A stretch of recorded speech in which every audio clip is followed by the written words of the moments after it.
경제브리핑 불편한 진실이 여러분의 확실한 두통 치료제가 되어드리겠습니다. 경제 뉴스가 연예 뉴스처럼 쉽게 들리는 그날까지. 경제브리핑 불편한 진실.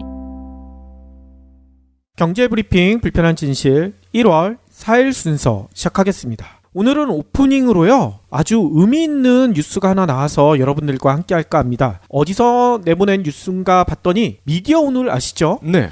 여기서 보도한 내용인데요. 미디어 오늘이 대학생들 대상으로요, 설문조사를 했대요. 근데 이게 너무나 재밌습니다. 어떤 설문조사를 했느냐? 종합일간지, 주요 방송사, 3대 통신사, 주요 포탈, 소셜미디어, 이런 유령 매체 34개 매체의 신뢰도를 조사했대요. 안타깝게도 경불치는 빠져 있어요. 저희는 이제 아직까지는 유령 매체는 아닌가 봐요. 미력이죠. 미력한 매체라서 그런가? 아무튼 34개 매체의 신뢰도를 조사했는데 결과가 어떻게 났느냐? 여러분들 예상대로 JTBC가 압도적인 1위를 차지했다고 합니다. 근데 압도적이라도 너무나 압도적이에요. JTBC를 신뢰한다는 응답자가요, 무려 79.7%. 오. 10명 중 8명이 신뢰한다는 얘기인 거죠. 그러면 2위는 어디냐? 2위가 좀 재밌어요. EBS는 61.5% 신뢰도를 기록했고요. 3위도 재밌습니다. 네이버 52.9%. 4위는 YTN 52.8%. 5위는 SBS 44.5%. 근데 뭔가 이상하지 않으세요? 그래도 이런 신뢰도 조사할 때 빠지지 않았던 것들 중에 이름이 안 보이는 곳이 있죠. KBS나 MBC? 그러니까요. MBC 같은 경우에는요, 신뢰도가요, 포탈 다음이나 연합뉴스, KBS보다도 낮은 36.5%밖에 기록을 못했대요. 그리고 KBS도 많이 밀려 있고요. 그런데 이거는요, MBC가 정상화되기 전에 했던 설문조사니까 이제 최승호 사장 체제가 됐으니까 이 신뢰도는 조금 변화가 할 수가 있는데, 요거는 그 전에 했던 거니까 감안할 필요성이 있다. 미디어 오늘은 그렇게 얘기하고 있습니다. 그런데 또 재미난 게 있잖아요. 34개 매체 중에 신문사들도 분명히 들어가 있거든요. 네. 근데 신문사들은 한 군데도 앞순위에서 보이지가 않아요. 미디어 오늘은 이렇게 표현을 했더라고요. 종이신문의 경우 신뢰도 조사 자체가 무의미할 정도였다. 아예 외면당하고 있다. 실제로요, 종합일간지 10곳과 2대 경제일간지 모두 신뢰한다는 응답보다 잘 모르겠다는 응답이 더 많대요. 아예 모르겠다, 난 그런 신문 본 적도 없고 관심도 없다, 이 응답이 더 많았다고 합니다. 하긴 대학생들을 대상으로 조사를 했잖아요. 그러니까요. 신문을 거의 안 봤을 가능성이 크죠. 그렇죠. 아니 실제로요, 신뢰도 조사에서요 30% 이상 기록한 신문은요 딱 두 군데뿐. 한겨레가 31%, 중앙일보가 33.1%. 이것밖에 없다는 거예요. 그나마 중앙일보는 JTBC 덕을 본 것 같은데. 그럴 수 있죠. 또 그 매체가 유익하냐? 이 유익성에 대해서도요, 이런 응답이 나왔다는 거죠. 10곳의 종합일간지와 2대 경제일간지 모두 잘 모르겠다. 이 매체가 유익한지 아닌지도 모르겠다는 응답이 더 많았대요. 관심이 없군요. 그러니까요. 이거 너무 놀랍지 않습니까? 왜 이런 결과가 나왔는지 봤더니만요, 대학생들은요, 뉴스를 가장 많이 소비하는 서비스, 이거에 대해서 물어보니까 네이버가 아주 절대적이에요. 54.6%. 네. 1위를 차지했고요. 그 다음이 더 재밌습니다. 페이스북.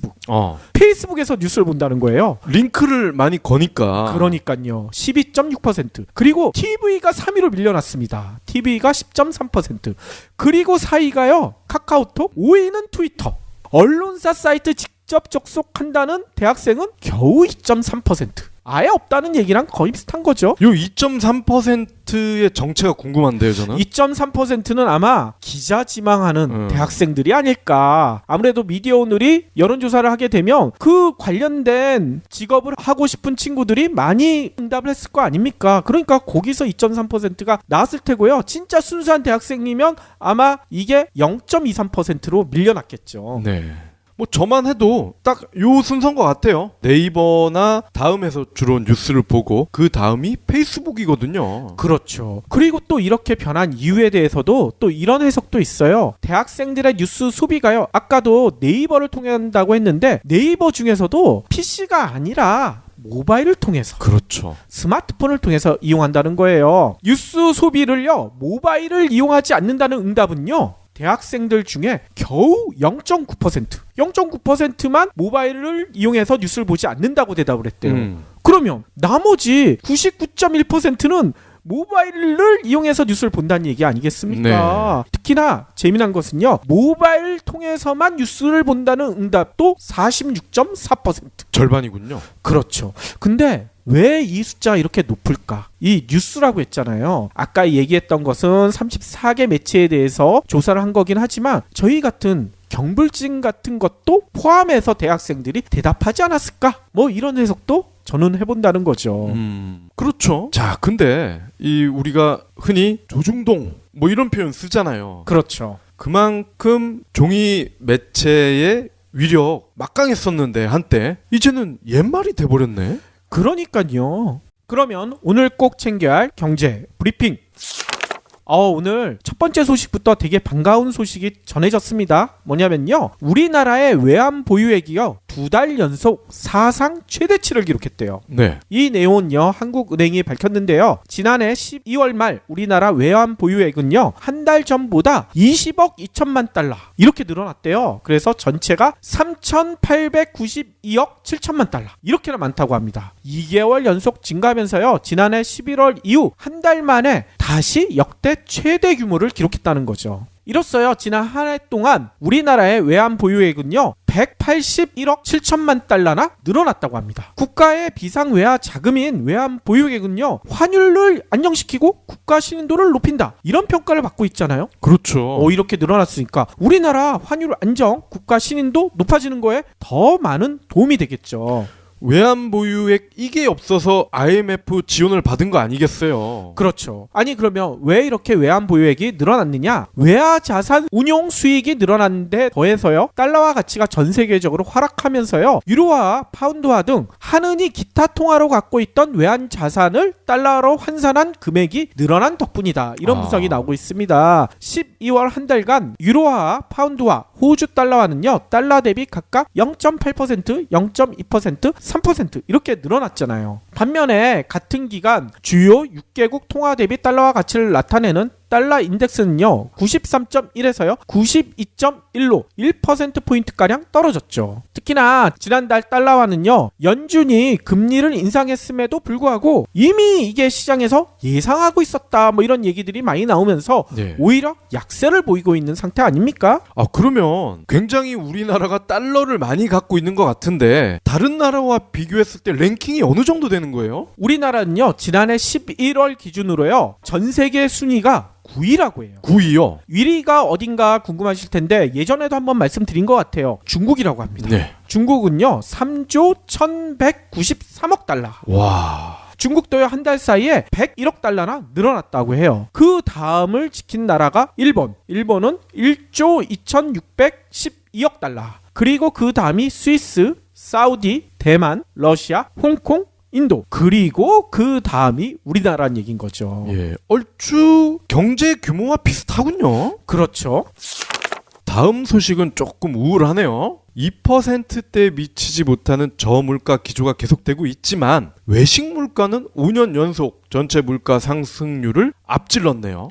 그래요? 특히 김밥, 소주, 라면, 짬뽕 서민이 즐기는 외식 메뉴 가격이 많이 올랐다고 합니다. 4일 통계청에 따르면 작년 외식 물가가요 1년 전보다 2.4% 상승했습니다. 전체 소비자 물가 상승률이 1.9인데 0.5가 높다는 거죠. 이렇게 외식 물가가 전체 소비자 물가보다 높은 현상이 5년째 이어지고 있습니다. 외식 물가는 2013년 1.5%, 2014년 1.4% 상승한 후에 2015년 2.3, 2016년 2.5를 기록해서 2%대에 접어들었습니다. 하지만 전체 소비자 물가는 2013년 1.3, 14년 1.3, 15년 0.7, 16년 1 계속 1%대에 머물러 있었다는 거니까 대조를 보이는 거 아니겠습니까? 그렇죠. 근데 아까도 잠깐 얘기했지만 서민들이 주로 즐기는 메뉴가 많이 올랐다고 했잖아요. 네. 가장 많이 오른 게 뭔가요?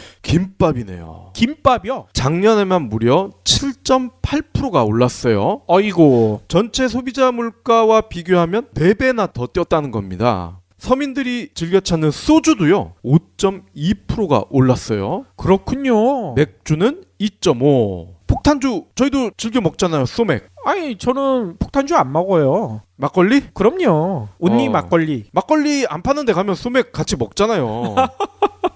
근데 이 소맥에 쏘가 들어가니까 부담이 된다는 거죠. 그렇군요. 갈비탕 4.5, 라면도 4.2, 짬뽕이 4, 볶음밥 3.6, 설렁탕 3.3, 짜장면 3.2, 전체 소비자 물가 상승률보다 다 2배 이상 뛰었다는 겁니다. 그렇군요. 아니 보통 그런 표현을 하잖아요. 돈 없으면 그냥 짬뽕 국물에 소주 한잔 하자.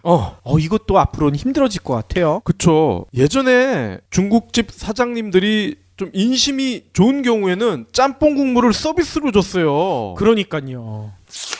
얼마 전에도 저희가 부동산에 대해서 한번 말씀을 드렸었잖아요. 그래서 새해 첫 주에 전국의 아파트 시장 이거 어떻게 됐냐 궁금해 하시는 분들이 많을 텐데요. 오늘 자료가 나왔습니다. 한국감정원이 발표를 했는데요. 전국의 아파트 시장은 매매 가격은 오름세, 전세 가격은 하락세 이렇게 나타났다는 거예요. 네. 한국감정원이 1일 기준으로 매매 가격을 조사해 봤더니만요. 0.02%가 상승했다고 합니다. 전세 가격은 0.04% 하락했다고 하고요. 전주 대비 매매 가격 상승폭은요. 0.01%포인트가 늘어났고요. 전세 가격 하락폭은요. 0.01%포인트가 확대됐다고 해요. 그래서요 전국 매매 가격은요 지난달 2주 연속 보합세를 보이다가요 마지막 주에 상승 전환한 뒤 이번 주에도 상승세가 확대됐다 이런 해석이 나오고 있습니다. 기준금리 인상 여파로 올해는 대출 상환 부담이 커진 데다가 4월에 양도세 중과 제도가 시행될 예정이잖아요. 그쵸. 더불어 지난번에도 얘기했지만 보유세 개편 논의가 이루어지고 있고요. 그래서 올 초부터 아파트 시장은 전반적으로 관망세가 이어질 것이다. 이런 얘기가 나왔는데 일단 매매 가격은 오름세를 보이고 있다는 거죠. 그런데요 서울과 지방의 온도차는 좀 있다고 합니다. 예. 뭐냐면요 서울에는 상승세가 확대되고 있고요 지방에는 하락세가 보이고 있다는 거죠. 근데 전반적으로 합산을 해봤더니 평균이 상승한 것으로 나타났다고 합니다. 예, 이게 이제 통계 함정인데 올랐다고 해서 다 오른 게 아니죠. 그러니까요. 서울이 워낙 오르다 보니까 지방도 오른 것처럼 보일 뿐 지방은 떨어지고 있잖아요. 아무튼요 이렇게 매매 가격은 오름세, 전세 가격은 하락세 이렇게 불균형을 보이고 있으면 앞으로 보유세 개편이 진짜로 됐었을 때 어떤 방향을 보일지 저희가 좀 유심히 지켜봐야 될 것 같아요. 그렇죠.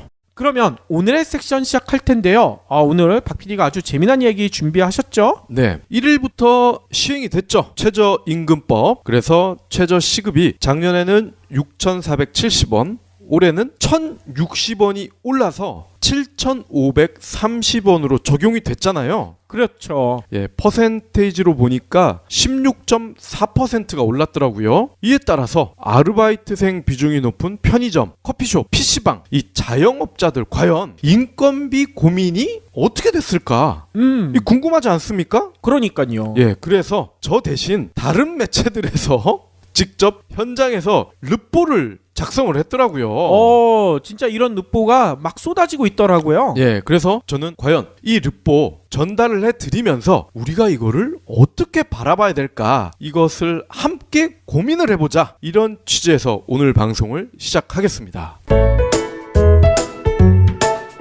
2일이네요. 경기 고양시 우리 이PD님 옆 동네네 고양시에서 편의점을 운영하는 50대 이분이 이렇게 얘기를 했어요. 지금도 부부가 막교대를 하며 근무를 하고 주말과 야간에만 알바생을 쓰고 근근히 버티고 있는데 최저임금 인상 때문에 막막하다. 야간 영업을 그만두고 주말에도 직접 나와야 할 것 같다. 개상혁 전국 편의점 가맹점주 협의 회장은요. 현재 알바생을 6명을 쓰고 있어서 인건비로 650만 원 정도가 나가는데 올해부터는 750만 원이 됐다. 최저임금 7,530원에서 주휴 수당을 합치면 9,044원이다. 여기에 4대 보험료를 합치면 올해부터는 당장 시급이 10,000원 꼴이다 라고 이 편의점 점주를 대표해서 얘기를 했어요. 어허. 덧붙여 한마디로 한 달에 70만 원에서 80만 원 덜 손에 쥔다 생각하면 된다 이렇게 설명을 했고요. 이를 연봉으로 환산했을 시 1,000만 원에 달한다고 합니다. 아하. 손실액이 1,000만 원이 된다는 거예요. 이분이 편의점을 3개를 운영하고 있대. 한 개는 재작년, 나머지 한 개는 지난해 초 정리를 했대요. 지금 제일 힘들어하는 분들이 아마 점포를 여러 개 운영하고 계신 분들일 것이다. 인건비는 절감이 되지만 매출은 줄어든다. 이게 왜 이런 대답이 나왔냐면 야간 영업을 줄여서 인건비를 줄이는 방법도 있지 않느냐라고 묻자 매출이 줄어든다. 야간 매출이 꽤 되는 곳도 있어서 대안이 될 수 없다. 결국 총 수익은 줄어든다라고 지적을 했대요. 진짜 그런가요? 그래서 이 르포 기사를 쓴 기자가 통계도 또 붙여놨어요. 2015년 한국 편의점 평균 하루 매출액이 180만 원이라네요. 그래요? 이 180을 기준으로 산정을 했을 때 2017년 24시간 알바 운영을 하는 풀 오토 점포의 점주 순수익은요 233만 원. 올해 인상된 최저임금을 적용 시에 이 순수익은 98만 원이나 줄어드는 135만 원에 불과하다고 합니다. 이건 단순 빼기 한 거 아닌가요? 그쵸? 또 동일 기준에서 점주가 하루 12시간 자가로 운영을 하고 나머지 12시간을 알바생을 고용했을 때 최저임금, 주유수당, 사대보험을 합친 인건비는 300만 원에서 349만 원으로 뛴다고 해요. 점포당 월간 영업이익이 올해 533만 원에서 내년 인상된 최저임금 적용 시에는 483만 원으로 약 50만 원이 줄어들어서 영업이익률도 9.7%에서 8.8%로 떨어진다고 합니다. 아니 뭐 떨어지는 건 떨어지는 거지만 여기에서 얘기한 영업이익률 8.8%가 그렇게 낮은 건 아닌데요. 그렇죠. 자, 그리고 커피숍을 또 방문한 기자도 있었어요. 여기도 알바생들이 많이 있지 않습니까? 기사의 첫 줄이 이겁니다. 커피 전문점들도 올해부터 오른 최저임금 여파로 한숨 짓고 있다. 아하. 그러니까 앞으로 나는 한숨 짓는 기사를 쓰겠다라고 이미 선포를 했어요. 주변에 폐점을 하는 가맹점들이 늘고 직원 대신에 무인 결제기를 사용하는 것도 고민 중이라는 사장님도 있었다라고 운을 뗍니다. 뭐 어떠한 내용이 나올지는 뻔하죠. 그러겠네요. 이분은 3일 서울 강동구에 있는 커피숍을 간 모양이에요. 예. 좋은 직장을 만들지 않아서 알바로라도 먹고 살아야 하는 것은 이해하지만 그걸 자영업자들이 100% 떠안아야 하는 것은 문제 아니냐라고 분통을 터뜨렸대. 직원 2명을 포함해 알바생까지 10명 안팎의 직원을 고용하고 있다는 이분은 일단 직원은 그대로 두면서 상황을 지켜보고 있다. 다만 6개월 정도 뒤에 계속 직원을 쓸지 여부를 판단을 하겠다고 했어요. 최저임금 인상 여파로 그동안 900만 원가량 지급하던 임금이 150만 원 가까이 는다고 합니다. 이 사장님은 우리 같은 자영업자들이 하는 커피 전문점은 최저 순이익이 300은 돼야 사대보험을 낼 수 있다. 그런 상황에서 만약 순이익이 100만 원이나 줄어든다고 하면 버틸 수가 없다. 상황이 되면 키오스크 같은 무인 결제기를 사용하면서 인원을 줄일 의사가 있다. 정부가 지원하는 일자리 안정자금 같은 경우도 고용보험에 가입돼 있어야 하고 결과적으로 사대보험을 들어야 지원받을 수 있는 건데 처음 알바를 하는 친구들은 학생들이 대부분이고 근무하는 시간도 짧아서 안 들려고 한다. 단기로 일하는 알바에 대해서는 일자리 안정자금을 포기할 수밖에 없다. 다른 가맹점들도 결국 선택하는 것이 인원을 줄이는 것이고 지난해 말이나 올해 초에는 폐점하는 데도 많다. 커피 전문점은 이미 경쟁이 빡빡한데 임대료는 올라가고 최저시급까지 올라가니 더 이상 버틸기가 힘들다는 결론을 내릴 수밖에 없다. 아니 여기서도 임대료도 올라간다고 얘기를 했는데 왜 최저시급 가지고만 이렇게 한탄을 하는 건지 좀 이해가 안 가는군요. 예, 뭐 이게 물타기 아니겠어요? 그러니까요. 그리고 마지막 르포 현장이 연세대네요. 연세대요? 예, 연세대에서 2일 시무식을 했대요. 서울 서대문구 금호 아트홀 앞에서 환경미화원 100여 명이 시위를 벌였다고 합니다. 이분들이 학교가 정년 퇴임을 한 청소원 자리를 하루 3시간 일하는 파트타임 노동자로 대체하려고 한다. 야하. 이렇게 주장을 했어요.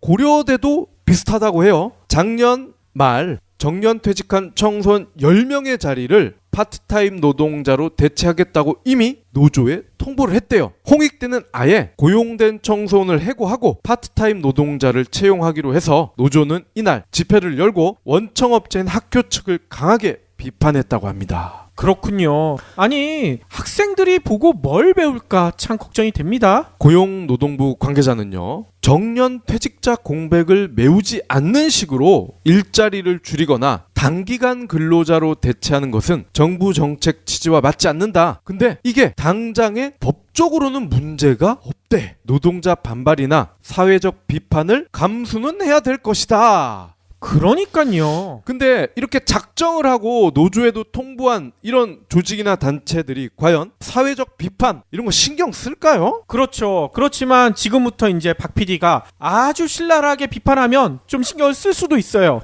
예. 일단 인건비 얘기를 안 할 수가 없을 것 같아요. 우리가 자영업을 하시는 분들, 물론 사정이 매우 딱하신 분들도 있고, 뭐 예전에 분홍이라는 표현이 있었죠. 같은 농민이더라도 만석군이 있고, 그죠? 십석군이 있고 이럴 거 아니야. 그렇죠. 자영업자도 마찬가지인 거는 충분히 공감을 합니다. 하지만 이렇게 자영업자들이 우후죽순으로 늘어난다는 얘기는 거꾸로 얘기하면은 자영업자들이 고용을 하는 이런 단기 알바생과 같은 그런 고용직 인건비가 그만큼 싸기 때문이다. 그러니까요. 이거는 본인들이 입증하는 거 아니겠습니까? 그렇죠. 만약에 편의점을 한다, 식당을 한다. 근데 한 달 월급이 삼성의 첫 월급 수준이다. 300이다. 그럼 이분들이 자영업 하겠어요? 아이, 자기 먼저 취업하려고 하겠죠. 그렇죠. 즉 너도 나도 자영업을 한다는 얘기는 이미 그분들이 스스로 셀프 인증을 한 거다. 뭐를? 인건비가 싸다는 것을. 그러니까요. 자, 그리고 최저임금 얘기를 계속 하고 있잖아요. 방금 르뽀에서도 이 사장님들이. 근데 몇 분이 실토를 했어. 이미 임대료가 올라가고 있다. 그러니까 아니, 임대료도 오르고 있는데 최저임금이 오르면 어떻게 하느냐? 아니, 그러면 임대료 오르는 것부터 때려잡아야지 왜 최저임금을 때려잡습니까? 그러니까 약자를 컨트롤하기가 쉬우니까 그러니까요. 괜히 최저임금만 건드는 거죠. 그러니까 아니, 임대료 올리고 있는 건물주한테는 아무 소리 못하고 예. 자기가 고용했다는 그런 사람들한테는 막 대하려고 그러고, 이거는 좀 아닌 것 같아요. 예. 자, 그리고 지금 시간당으로 치면 한 1,000원 정도 오른 거 아닙니까? 인건비로 20만 원 정도 더 나갈 수가 있다고 해요. 한 달 기준으로 했을 때. 자, 그러면 20만 원 더 나간다고 영업이 어렵다. 폐업을 고민을 해야 된다. 이 정도면은 이건 진짜 폐업을 해야 되는 겁니다. 그렇죠. 저희가 예전에도 한번 말씀드렸지만, 아니, 최저임금 때문에 장사를 못하겠다 이런 생각을 하신 분들은 안 하셔야 돼요. 예. 그리고 20 더 나가는 게 나는 너무 아깝다. 내 생활에 타격이 너무 크다. 그럼 그런 분들 알바하세요. 그죠? 그 어마어마한 시급 크다면서. 그러니까요. 그럼 그 시급을 받으면서 생활을 하세요. 그렇죠. 생활에 굉장히 도움이 되겠네요. 그죠? 자, 그리고 지금 이분들 같은 경우는 항상 최악의 경우를 고려를 한다는 겁니다. 장사가 잘 되는 경우는 지금 고려를 안 하고 있어. 그렇죠. 최악의 경우에 뭐 영업이익률이 9%에서 8%였다. 장사가 잘 되면은 시급을 더블로 주나요? 그러니까 말이죠. 더블 안 주잖아. 까놓고 얘기해서. 맞아요. 아, 예전에 주 5일제, 그러니까 토요일 날 쉬자, 이거 도입했었을 때도 비슷한 얘기를 계속했었어요. 네. 주 5일제 해가지고 토요일 날 근무 안 하게 되면 생산성 떨어질 테고, 그러면 그렇게 줄어드는 거 어떻게 책임질 것이냐? 근데 주 5일제 된다면 어떻게 됐습니까? 오히려 우리나라 경제가 더 좋아졌잖아요. 기업도 네. 더 많이 늘어나고 자영업자들 그때보다 몇 배가 늘어났어요. 안 되면 왜 늘어납니까? 그렇죠. 잘 되는 경우는 굳이 공개를 하지 않는다는 거야. 그러니까요. 자, 그리고 아까 임대료 얘기를 했는데 지금 여기 나온 분들은 편의점, 커피숍, 이거 대표적인 프랜차이즈 업종 아닙니까? 우리가 이문열 컨설턴트와 입이 닳도록 얘기했죠. 프랜차이즈 본사의 갑질, 이 프랜차이즈의 수수료, 지적재산권과 관련된 비용, 이것도 올라간단 말이에요. 그렇죠. 이거 올라가는 얘기는 또 안 하고 있다. 자, 그리고 시급이 올라가면은요, 이미 이 동네 짜장면 값이 이미 올랐다고 하더라고요. 그러니까 김밥 값도 올랐고 거의 모든 물가가 이제 서서히 다 오를 것 같은데 이게 왜 올랐겠어요? 이 시급 오른 거 소비자한테 전가하는 거 아니겠어요? 그렇죠. 그래 놓고서 최저임금 때문에 죽는 소리를 하면 이거 어쩌라고. 소비자한테 부담은 다 떠넘기면서. 그러니까요. 자, 그리고 이 얘기를 꼭 하고 싶어요. 최저시급, 최저임금 이거를 정부에서 왜 굳이 법으로까지 도입을 해서 보장을 하려고 하는 걸까요? 물론 장사하는 분들 입장에서는 야, 이건 뭐 공산당도 아니고 내가 주고 싶은 만큼 월급을 주고 그러면 이 금액을 콜 하는 노동자가 오면 서로 합의가 된 거 아니냐. 이걸 가지고 왜 정부가 시비를 거느냐 이럴 수도 있는데 최저시급 이거는 복지 차원에서 이 법이 도입이 됐다는 겁니다. 그렇죠. 단기 고용직, 알바생 이분들은 대부분 비정규직이잖아요. 그러니까요. 비정규직이라는 얘기는 사장이 너 나가 해고야 이러면 어쩔 수 없이 나가야 되는 분들이에요. 이분들의 삶의 최소한의 그물망, 이 그물망이라도 지켜주자 이런 취지에서 이 최저임금이라는 게 나온 겁니다. 그렇죠. 혹시 오해하시는 분들도 계실 텐데요. 이 최저임금이 뭐 좌파 아니면 공산당에서 나온 얘기가 아니냐 뭐 이렇게 생각하시는 분들도 계실 텐데요. 그게 아니라 공산당이나 이쪽의 얘기들을 막기 위해서 자본주의를 지키기 위해서 나온 거거든요. 자본주의를 붕괴시키자 뭐 이런 얘기가 절대 아니거든요. 그렇죠. 자, 그리고 실제로요. 미국, 영국, 호주 이런 대표적인 선진국에서는요. 알바생의 임금이 오히려 정규직보다 높은 경우가 많다고 해요. 그러니까요. 왜냐? 정규직은 사장도 함부로 해고를 할 수 없지만 단기 고용직은 그때그때 유연성 있게 충분히 해고가 법적으로도 가능하기 때문에 그렇죠. 이분들은 나가라면 나가야 되기 때문에 오히려 그렇기 때문에 임금이 높다는 거예요. 맞아요. 언제든 자를 수 있기 때문에 그 사람에 대해선 그만큼의 기회비용 그거를 더 쳐서 월급을 줘야 될 거 아닙니까? 네.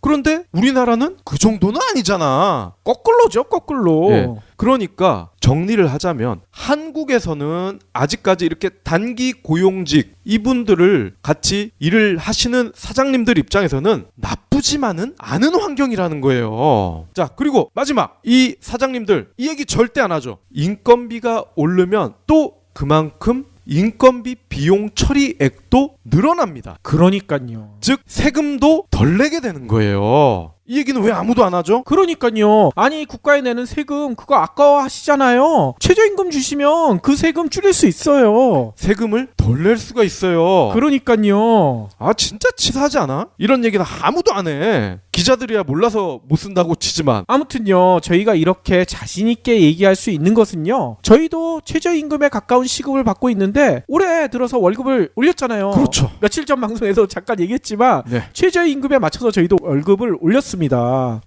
저희가 사장을 겸하기 때문에 이런 세금 이런 거 사정도 다 알기 때문에 아깝지가 않아요. 월급을 더 받으면 그만큼 비용 처리가 더 많이 돼요. 그러니까요. 세금을 줄일 수가 있어요. 맞아요. 뭐 저희 방송 들으시고 혹시 자영업 하시는 분들 중에 자기들 입장을 너무나 대변 안 해준다 이렇게 생각하실 수도 있는데요. 저희도 마찬가지 자영업자 입장이거든요. 저희 둘 다 사장이잖아요. 그렇지만 저희가 이렇게 자신 있게 최저임금에 대해서 얘기하는 것은요. 저희도 이게 당면한 문제고 최저임금 인상 취지에 맞춰서 저희도 사업을 계속 해나갈 입장이기 때문에 이렇게 자신 있게 말씀을 드리는 겁니다. 그러니까 애청자 여러분들도요. 최저임금에 대한 수구 보수 언론들의 잘못된 왜곡된 보도 그거 보실 때 저희가 얘기 드렸던 것과 한번 비교해 보면서 검토해 보시면 진짜 좋을 것 같아요. 그리고 최저임금을 작년 거를 적용하는 업주 그리고 올해 거를 적용하는 업주가 지금도 공존을 한다는 거예요. 그렇죠. 그러면 알바생들도 다 알 거 아니에요. 우리 사장은 꼰대구나. 우리 사장님은 그래도 법은 준수하는 양심적인 분이구나. 그러면 하다못해 야 커피 한 잔 좀 줄래? 그러면 이 꼰대 사장 밑에 있는 알바생은 나 같으면 커피 가져갈 때 침이라도 한번 뱉을 것 같은데. 그럴 수도 있죠. 방금 박PD도 얘기했는데 지난해 최저임금과 올해 최저임금이 공존하고 있었을 때 네. 이때 어떻게 할 것이냐. 나는 최저임금 보장 못해주겠다는 사장의 통보를 받았었을 때 그때 해결할 수 있는 방법을요. 얼마 전에 경향신문이 보도를 했더라고요. 그 내용을 살짝 알려드리자면요. 일단 최저임금 요거를 확인해야 된다고 합니다. 내 급여 명세서 또는 근로계약서상 총 지급액과 임금 항목 이걸 반드시 확인해야 된대요. 그리고 여기에 나와 있던 지급받은 임금 중 최저임금을 계산할 때 포함시켜야 할 항목들이 따로 있다고 해요. 예를 들어 뭐 직무수당 같은 거 이게 들어가 있는지 반드시 확인해야 된다고 합니다. 그리고 세 번째 단계에서는요, 최저임금을 계산할 때 헷갈리는 대표적인 세 가지 항목 요거 반드시 살펴봐야 된다는 거예요. 예를 들어 정기사경금이 매달 똑같은 금액으로 들어오더라도요, 연간 600%를 매월 50%씩 지급한다. 이럴 경우 1개월을 초과하는 기간에 걸친 사유에 따라 나눠질 경우 이런 게 제외된다는 거죠. 그리고 식대와 교통비 등 매달 똑같은 금액이 지급되더라도요, 근로자의 최저 생계 유지가 아닌 복리후생적 성질의 금품은 제외된다는 거. 요것도 생각을 해야 된다는 거고요. 또 소정 근로시간 외 근로에 대한 임금인 연장, 야간, 휴일 가산 수당, 그리고 연차 휴가 수당 이것도 제외된다는 거 참조해야 된다고 합니다. 요 단계까지 거친 다음에 최저임금 산입 대상 항목들을 모두 더해서 이를 최저임금 산정 기준, 이게 주 40시간 근로시 209시간이거든요. 네. 이걸로 나눠보면 된대요. 이렇게 계산해서 받게 되는 시급이요, 아까 얘기했던 7,530원 올해 최저 시급이죠. 이것보다 적게 되는 경우 어떻게 하느냐, 가까운 노동청에 못 받은 임금 차액을 진정하면 된대요. 그리고 이렇게 했는데도 회사가 꼼수를 부려서 이거를 제대로 확인하지 못하게 만든다. 그러면 직장갑질 119 뭐 이런 오픈 채팅방이 있다고 합니다. 네. 여기다가 문의를 하면 도와주신 분들이 있다고 합니다. 네. 그러니까 이것도 한번 참조해 보시면 좋을 것 같아요. 가장 중요한 건 근로계약서를 써야 된다는 거 아닙니까? 그렇죠. 그리고 근로계약서 상에 어떤 항목들이 들어가 있는지 반드시 쓰시면서 사인만 하지 마시고요, 확인을 해봐야 된다는 겁니다. 네. 그러니까 최저임금도 제대로 받고 싶으시면요, 스스로가 권리를 지켜야 돼요. 그렇죠. 야, 알아서 해주겠지 이렇게 해버리면 진짜 뒤통수 맞기 딱 십상이거든요. 근로계약서 써야 되는데요. 그러면 가! 그러면 어떡해요? 가라면 가야죠. 그리고 아까 얘기했잖아요, 저기는 최저임금 안 준다고요. 그렇게 노동청에 신고를 해버려야죠.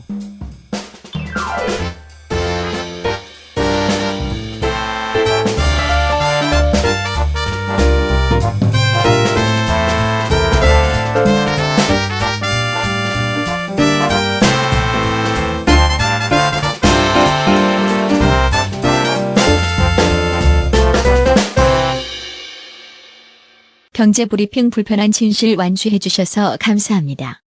하트 2척, 댓글 남기기, 계좌 후원 등 다양한 방법으로 힘을 보태주세요. 계좌 정보는 경제브리핑 팟빵 공지 코너에 있습니다. 여러분의 응원, 콘텐츠로 보답하겠습니다. 응답을 했을 거 아닙니까? 그러니까 거기서 2.3%가 나왔을 테고요. 진짜 순수한 대학생이면 아마 이게 0.23%로 밀려났겠죠. 네. 뭐 저만 해도 딱 요 순서인 것 같아요. 네이버나 다음에서 주로 뉴스를 보고 그 다음이 페이스북이거든요. 그렇죠. 그리고 또 이렇게 변한 이유에 대해서도 또 이런 해석도 있어요. 대학생들의 뉴스 소비가요, 아까도 네이버를 통해 한다고 했는데 네이버 중에서도 PC가 아니라 모바일을 통해서, 그렇죠. 스마트폰을 통해서 이용한다는 거예요. 뉴스 소비를요, 모바일을 이용하지 않는다는 응답은요, 대학생들 중에 겨우 0.9%만 모바일을 이용해서 뉴스를 보지 않는다고 대답을 했대요. 그러면 나머지 99.1%는 모바일을 이용해서 뉴스를 본다는 얘기 아니겠습니까? 네. 특히나 재미난 것은요, 모바일 통해서만 뉴스를 본다는 응답도 46.4%. 절반이군요. 그렇죠. 근데 왜 이 숫자가 이렇게 높을까? 이 뉴스라고 했잖아요. 아까 얘기했던 것은 34개 매체에 대해서 조사를 한 거긴 하지만 저희 같은 경불증 같은 것도 포함해서 대학생들이 대답하지 않았을까? 뭐 이런 해석도 저는 해본다는 거죠.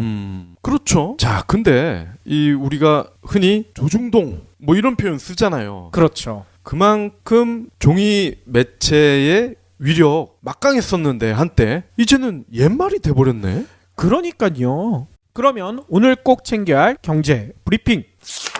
오늘 첫 번째 소식부터 되게 반가운 소식이 전해졌습니다. 뭐냐면요, 우리나라의 외환 보유액이요 2달 연속 사상 최대치를 기록했대요. 네. 이 내용은요, 한국은행이 밝혔는데요. 지난해 12월 말 우리나라 외환 보유액은요, 한 달 전보다 20억 2천만 달러 이렇게 늘어났대요. 그래서 전체가 3,892억 7천만 달러 이렇게나 많다고 합니다. 2개월 연속 증가하면서요, 지난해 11월 이후 한 달 만에 다시 역대 최대 규모를 기록했다는 거죠. 이로써요, 지난 한 해 동안 우리 전체 물가 상승률을 앞질렀네요.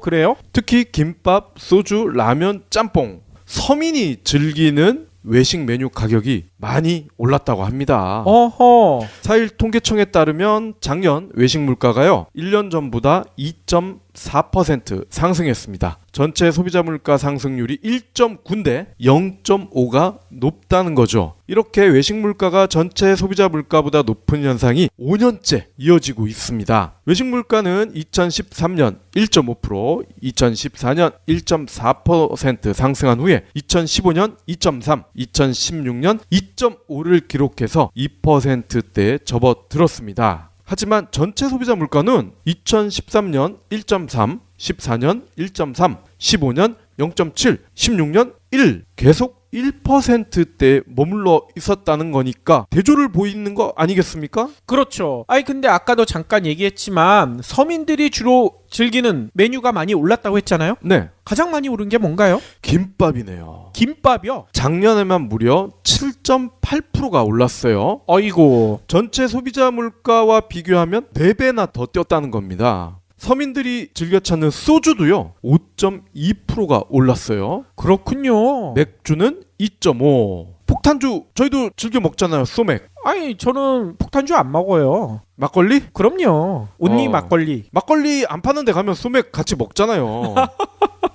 근데 이 소맥에 쏘가 들어가니까 부담이 된다는 거죠. 그렇군요. 갈비탕 4.5, 라면도 4.2, 짬뽕이 4, 볶음밥 3.6, 설렁탕 3.3, 짜장면 3.2, 전체 소비자 물가 상승률보다 다 2배 이상 뛰었다는 겁니다. 그렇군요. 아니 보통 그런 표현을 하잖아요. 돈 없으면 그냥 짬뽕 국물에 소주 한잔 하자. 이것도 앞으로는 힘들어질 것 같아요. 그쵸. 예전에 중국집 사장님들이 좀 인심이 좋은 경우에는 할 필요성이 있다. 미디어오늘은 그렇게 얘기하고 있습니다. 그런데 또 재미난 게 있잖아요. 34개 매체 중에 신문사들도 분명히 들어가 있거든요. 네. 근데 신문사들은 한 군데도 앞순위에서 보이지가 않아요. 미디어오늘은 이렇게 표현을 했더라고요. 종이신문의 경우 신뢰도 조사 자체가 무의미할 정도였다. 아예 외면당하고 있다. 실제로요, 종합 일간지 10곳과 2대 경제 일간지 모두 신뢰한다는 응답보다 잘 모르겠다는 응답이 더 많대요.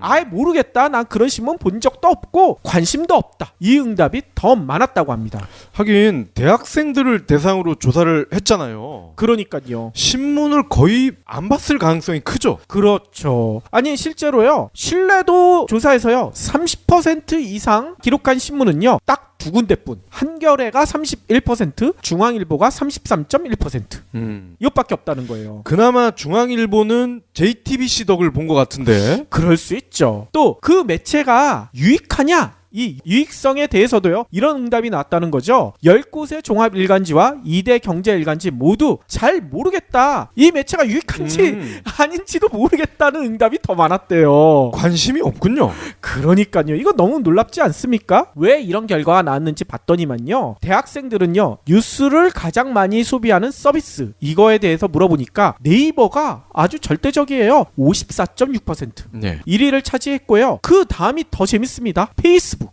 페이스북에서 뉴스를 본다는 거예요. 링크를 많이 거니까. 그러니까요. 12.6%. 그리고 TV가 3위로 밀려났습니다. TV가 10.3%. 그리고 4위가요 카카오톡, 5위는 트위터. 언론사 사이트 직접 접속한다는 대학생은 겨우 2.3%.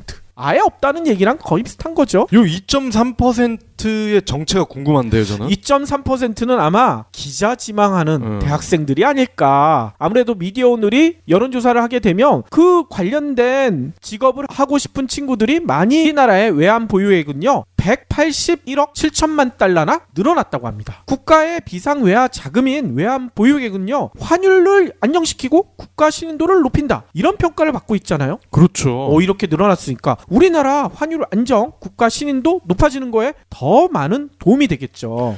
외환 보유액 이게 없어서 IMF 지원을 받은 거 아니겠어요? 그렇죠. 아니 그러면 왜 이렇게 외환 보유액이 늘어났느냐? 외화 자산 운용 수익이 늘어났는데 더해서요. 달러화 가치가 전 세계적으로 하락하면서요. 유로화, 파운드화 등 하느니 기타 통화로 갖고 있던 외환 자산을 달러로 환산한 금액이 늘어난 덕분이다. 이런 분석이 나오고 있습니다. 12월 한 달간 유로화, 파운드화, 호주 달러화는요. 달러 대비 각각 0.8%, 0.2%, 3% 이렇게 늘어났잖아요. 반면에 같은 기간 주요 6개국 통화 대비 달러화 가치를 나타내는 달러 인덱스는요 93.1에서요 92.1로 1%포인트가량 떨어졌죠. 특히나 지난달 달러화는요 연준이 금리를 인상했음에도 불구하고 이미 이게 시장에서 예상하고 있었다 뭐 이런 얘기들이 많이 나오면서 오히려 약세를 보이고 있는 상태 아닙니까? 그러면 굉장히 우리나라가 달러를 많이 갖고 있는 것 같은데 다른 나라와 비교했을 때 랭킹이 어느 정도 되는 거예요? 우리나라는요 지난해 11월 기준으로요 전 세계 순위가 9위라고 해요. 9위요? 1위가 어딘가 궁금하실 텐데 예전에도 한번 말씀드린 것 같아요. 중국이라고 합니다. 네. 중국은요 3조 1193억 달러. 와. 중국도요 한 달 사이에 101억 달러나 늘어났다고 해요. 그 다음을 지킨 나라가 일본. 일본은 1조 2612억 달러. 그리고 그 다음이 스위스, 사우디, 대만, 러시아, 홍콩, 인도 그리고 그 다음이 우리나라는 얘기인 거죠. 예, 얼추 경제 규모와 비슷하군요. 그렇죠.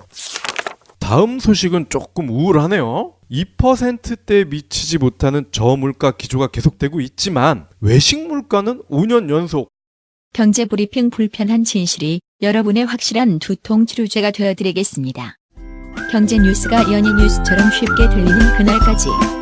경제브리핑 불편한 진실. 경제브리핑 불편한 진실 1월 4일 순서 시작하겠습니다. 오늘은 오프닝으로요 아주 의미 있는 뉴스가 하나 나와서 여러분들과 함께 할까 합니다. 어디서 내보낸 뉴스인가 봤더니 미디어 오늘 아시죠? 네. 여기서 보도한 내용인데요. 미디어 오늘이 대학생들 대상으로요 설문조사를 했대요. 근데 이게 너무나 재밌습니다. 어떤 설문조사를 했느냐? 종합 일간지, 주요 방송사, 3대 통신사, 주요 포탈, 소셜미디어 뭐 이런 유령 매체 34개 매체의 신뢰도를 조사했대요. 안타깝게도 경불치는 빠져 있어요. 저희는 이제 아직까진 유령 매체는 아닌가 봐요. 미력이죠. 미력한 매체라서 그런가? 아무튼 34개 매체의 신뢰도를 조사했는데 결과가 어떻게 났느냐? 여러분들 예상대로 JTBC가 압도적인 1위를 차지했다고 합니다. 근데 압도적이라도 너무나 압도적이에요. JTBC를 신뢰한다는 응답자가요 무려 79.7%. 오. 10명 중 8명이 신뢰한다는 얘기인 거죠. 그러면 2위는 어디냐? 2위가 좀 재밌어요. EBS. EBS는 61.5% 신뢰도를 기록했고요. 3위도 재밌습니다. 네이버 52.9%. 4위는 YTN 52.8%. 5위는 SBS 44.5%. 근데 뭔가 이상하지 않으세요? 그래도 이런 신뢰도 조사할 때 빠지지 않았던 것들 중에 이름이 안 보이는 곳이 있죠. KBS나 MBC? 그러니까요. MBC 같은 경우에는요 신뢰도가요 포탈 다음이나 연합뉴스, KBS보다도 낮은 36.5%밖에 기록을 못했대요. 그리고 KBS도 많이 밀려 있고요. 그런데 뭐 이거는요 MBC가 정상화되기 전에 했던 설문조사니까 이제 최승호 사장 체제가 됐으니까 이 신뢰도는 조금 변화가 할 수가 있는데 요거는 그 전에 했던 거니까 뭐 감안